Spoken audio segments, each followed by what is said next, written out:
Hello everyone, good morning सभी को। और जैसा कि आप सभी लोगों का 9 अक्टूबर का फर्स्ट शिफ्ट का एग्ज़ाम एसएससी एमटीएस का समाप्त हो चुका है। लेट वीडियो इस वजह से भी आ रही क्योंकि क्वेश्चन तो मिल नहीं पा रहे थे, लेकिन उसके साथ साथ दूसरा रीज़न ये भी है कि करंटली मैं हॉस्पिटल में आया हुआ थोड़ा इमरजेंसी केसेस में, तो वीडियो ज़्यादा लंबा भी नहीं होगा, शायद उतना बेहतर भी ना दे पाऊँ, लेकिन कुछ आइडिया मैं आपको ज़रूर दे करके जाऊँगा। क्योंकि इतनी टफ सिचुएशन में वीडियो बनाना थोड़ा चैलेंजिंग हो जाता है, क्योंकि आपको एक कॉर्नर ढूंढना पड़ता है, उसके बाद अदर चीज़ें भी करनी होती हैं, ये सारी चीज़ें ऑलमोस्ट करनी होती हैं। तो चलिए शुरुआत करेंगे, क्योंकि आप लोगों का एक शिफ्ट का नहीं रहना चाहिए था, तो इसलिए मैंने यहाँ पर किया हुआ है।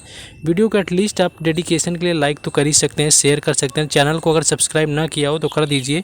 आप सभी को 20,000 सब्सक्राइबर होने के लिए बधाई हो। हम लोगों ने 20,000 का जो है छोटा सा माइलस्टोन यहाँ पर पूरा कर लिया। तो चलिए शुरुआत करेंगे। पहला क्वेश्चन एक ऐसा आया हुआ था कि रोशन माया नारायण किस नृत्य से संबंधित हैं। देखिए अब इसमें क्या एग्जैक्ट पूछा गया था। देखिए नारायण से तो ये मैं मानता हूँ कि एक आपकी शोभना नारायण है, आपको याद रखना है। शोभना नारायण अगर आपसे पूछा जाएगा तो इनका रिलेशन कथक से, आपका क्या एग्जैक्ट पूछा गया। दूसरा माया की मैं बात करूँ तो ये आपका होता है मायाधर राउत, एक होता है, आपने पढ़ा होगा।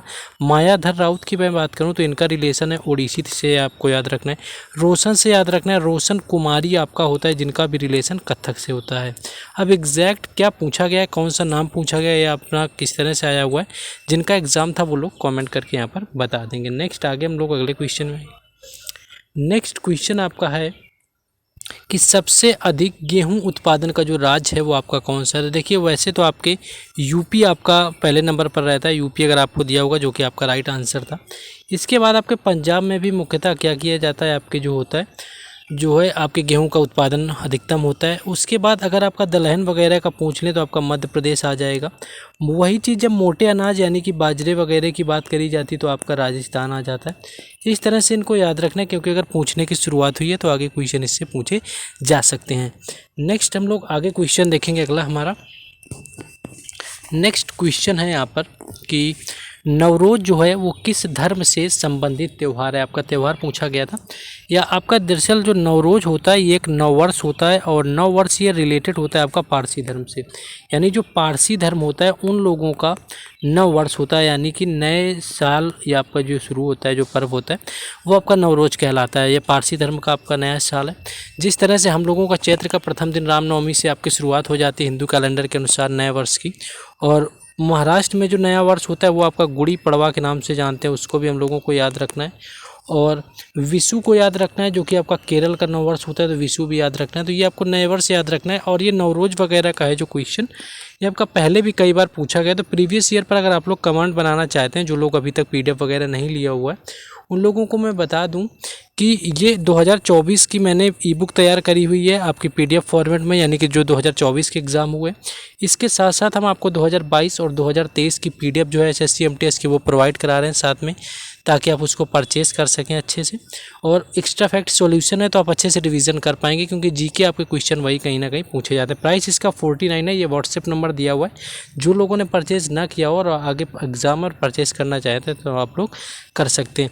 देखिए शिफ्ट के क्वेश्चन काफ़ी कम ही मिल पाए थे। एक क्वेश्चन आपका आया हुआ था, हाँ मोती मस्जिद वाला क्वेश्चन था। हाँ नवरोज़ आपका हो गया। अब ये क्वेश्चन है आते हम लोग कि जो आपकी मोती मस्जिद है इसकी बात करी गई थी, इसका जो निर्माण है वो किसने करवाया हुआ था। तो शाहजहाँ इसका राइट आंसर हो जाएगा, यानी कि जो शाहजहाँ है इसने मोती मस्जिद का निर्माण करवाया हुआ था। और इसके साथ साथ आगरे की मस्जिद का भी निर्माण किया हुआ था, ये चीज़ आपको याद रखनी है। और शाहजहाँ, आपके शाहजहाँ के बाद जो इसका लास्ट रूलर आया हुआ था मुग़ल का, वो था आपका औरंगजेब। औरंगजेब हुआ शाहजहाँ के बाद में, जिसको हम लोग जिंदा पीर के नाम से जानते थे, ये भी याद रखना है, जिंदा पीर के नाम से जानते थे। और उसके बाद जो है मुग़ल साम्राज्य काफ़ी हद तक आपका समाप्त हो गया, बाकी उत्तर मुग़ल काल बचा हुआ था। शाहजहाँ ने ताजमहल का भी निर्माण करवाया हुआ था, और ताजमहल बनवाया हुआ था जाकर के मुमताज़ की याद में। सेकेंड चीज़ यहाँ पर देखेंगे हम लोग कि जो ताजमहल के वास्तुकार थे वो थे उस्ताद अहमद लाहौरी। और ये आपका क्वेश्चन पूछा गया है कि उस्ताद जो हैं अहमद लाहौरी जो आपसे पूछे जा चुके हैं कि ताजमहल के जो आपके वास्तुकार थे वो कौन थे। तो ये आपका भी सीजीएल में भी आया हुआ था, और आई थिंक पहले दिन एमटीएस में पूछा गया था। तो ये चीज़ें भी आपको पहले के क्वेश्चन देखते हुए चलना है, क्योंकि इनसे क्वेश्चन आपको देखने को मिल जाते हैं। नेक्स्ट आपसे एक मेंबर ऑफ पार्लियामेंट पूछा हुआ था कि रासायनिक और उर्वरक जो मंत्री हैं आपके वो किसको बनाया गया है, जो आपके मेंबर ऑफ पार्लियामेंट हैं। तो शशि थरूर इसका राइट आंसर हो जाएगा। शशि थरूर को बनाया गया है और शशि थरूर की बुक भी कई बार पूछी जाती हैं एमटीएस के एग्ज़ाम में। द ग्रेट इंडियन नॉवेल कई बार पूछी गई, द ग्रेट इंडियन नॉवेल आपको याद रखना है। एन इरा ऑफ डार्कनेस आपको याद रखना है, इन इरा ऑफ डार्कनेस जो है इसको भी याद रखना है, एमटीएस में ये भी आपका पूछा गया है। तो इनकी बुक वगैरह शशि थरूर की मोस्टली याद रखना है। वाई आई एम हिंदू भी, ये भी जो बुक है वो किसकी है, वो है शशि थरूर जी की, तो ये आपको याद रखना है। नेक्स्ट एक क्वेश्चन लद्दाख से आपका आया हुआ था कि लद्दाख में किस तरह से वर्षा होती है, कितने सेंटीमीटर होती है, कुछ क्वेश्चन आपका पूछा गया था ठीक ठाक। तो लद्दाख की मैं बात करूं तो 50 से 60 सेंटीमीटर जो है एवरेज बारिश होती है आपको साल में, और साल में आपके 13 दिन बारिश होती है, ये चीज़ भी आपको याद रखना है, 13 दिन बारिश होती है लद्दाख में। और दूसरी चीज़ याद रखना है कि जुलाई से सितंबर के बीच में इसका मानसून आता है, तो जुलाई से आपका जो सितंबर के बीच में मानसून होता है, जैसा कि हर जगह भी होता है।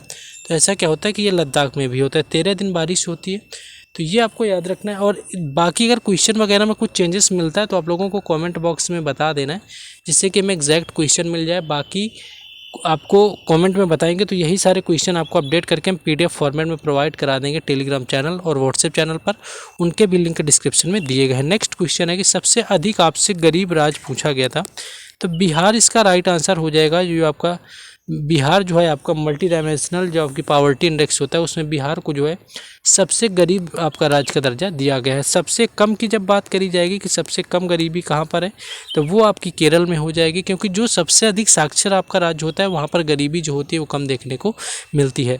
नेक्स्ट हम लोग अगले क्वेश्चन में आ जाते हैं। एक आर्टिकल आपका पूछा गया था कि आर्टिकल जो आपका 356 है ये आपका किससे संबंधित है, तो ये आपका प्रेसिडेंट रूल यानी कि जो राष्ट्रपति शासन होता है उससे आपका संबंधित होता है, प्रेसिडेंट रूल से आपका राष्ट्रपति शासन से।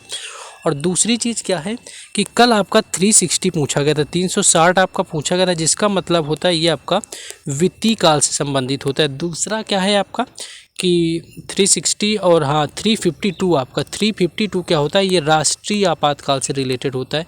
तो आपातकाल से आपको याद रखना है 352 राष्ट्रीय आपातकाल, 356 राष्ट्रपति आपका जो शासन होता है, 360 आपका वित्तीय आपातकाल, और आर्टिकल 368 भी आपको देख लेना है क्योंकि आपके संविधान संशोधन से रिलेटेड है, और साउथ अफ्रीका यानी कि दक्षिण अफ्रीका के संशोधन से ये जो प्रक्रिया है संविधान के अंदर ली गई है।